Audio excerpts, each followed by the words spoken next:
Baiklah, selanjutnya kami akan menjawab pertanyaan dari Rahma yang akan dijawab oleh Afra. Kepada Afra dipersilakan. Baik, terima kasih kepada moderator.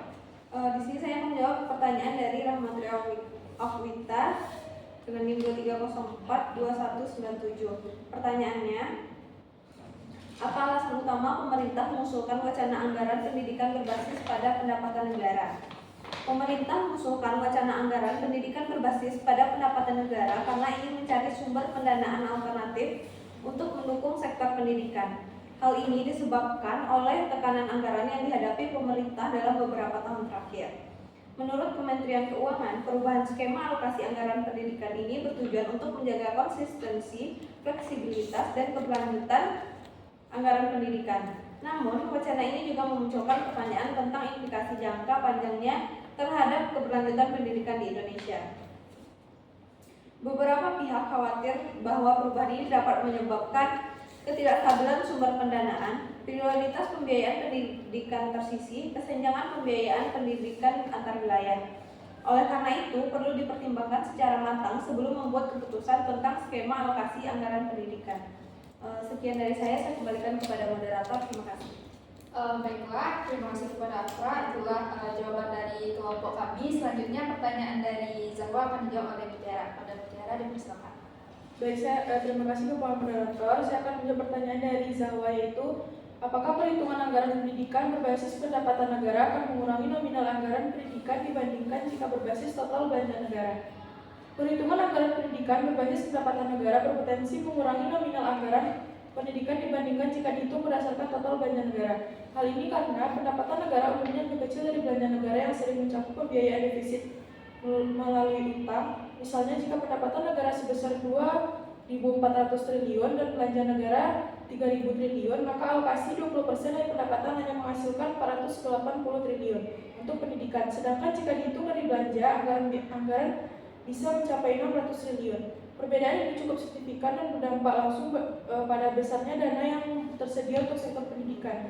Meskipun pendekatan berbasis pendapatan dinilai lebih konservatif dan mencerminkan kemampuan fiskal real negara, namun hal ini dapat bertentangan dengan semangat konstitusi Undang-Undang 1945 Pasal 31 ayat 4 yang menekankan bahwa negara harus memprioritaskan sekurang-kurangnya 20% dari anggaran negara untuk pendidikan. Oleh karena itu, menggunakan basis belanja negara dianggap lebih sesuai untuk menjamin keberlanjutan dan kualitas pembangunan sektor pendidikan di Indonesia.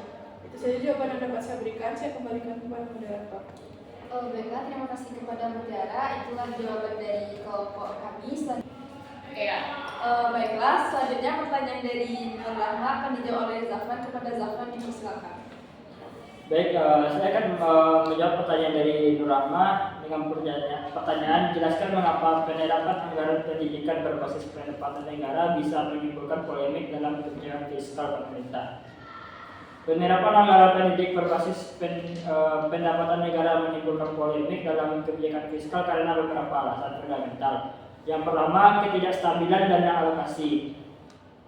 Ketika anggaran pendidikan ditetapkan sebagai persentase tetap dari pendapatan negara, fluktuasi ekonomi menyebabkan ketidakpastian pendanaan. Saat resesi atau penurunan harga komoditas, pendapatan negara menurun drastis sehingga alokasi pendidikan ikut terpangkas. Hal ini bertentangan dengan kebutuhan pendidikan yang relatif stabil dan berkelanjutan, bahkan cenderung meningkat seiring pertumbuhan populasi usia sekolah. Selanjutnya, konflik dengan prioritas pembangunan. Pemerintah menghadapi dilema alokasi sumber daya terbatas untuk berbagai sektor prioritas seperti infrastruktur, kesehatan, pertahanan, dan layanan publik lainnya. Penerapan persentase tetap untuk pendidikan dapat membatasi fleksibilitas fiskal pemerintah dalam merespon kebutuhan mendesak sektor lain, terutama saat menghadapi krisis atau bencana.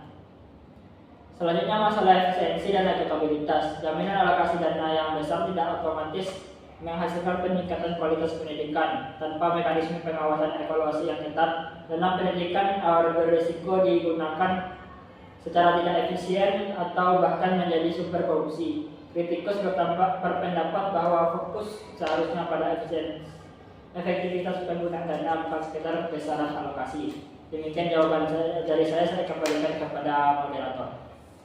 Baiklah, terima kasih kepada Zafran. Dengan berakhirnya jawaban dari Zafran tadi, tadi berarti pula presentasi dari kelompok kami. Sekian presentasi yang dapat kami sampaikan. Wassalamualaikum warahmatullahi wabarakatuh.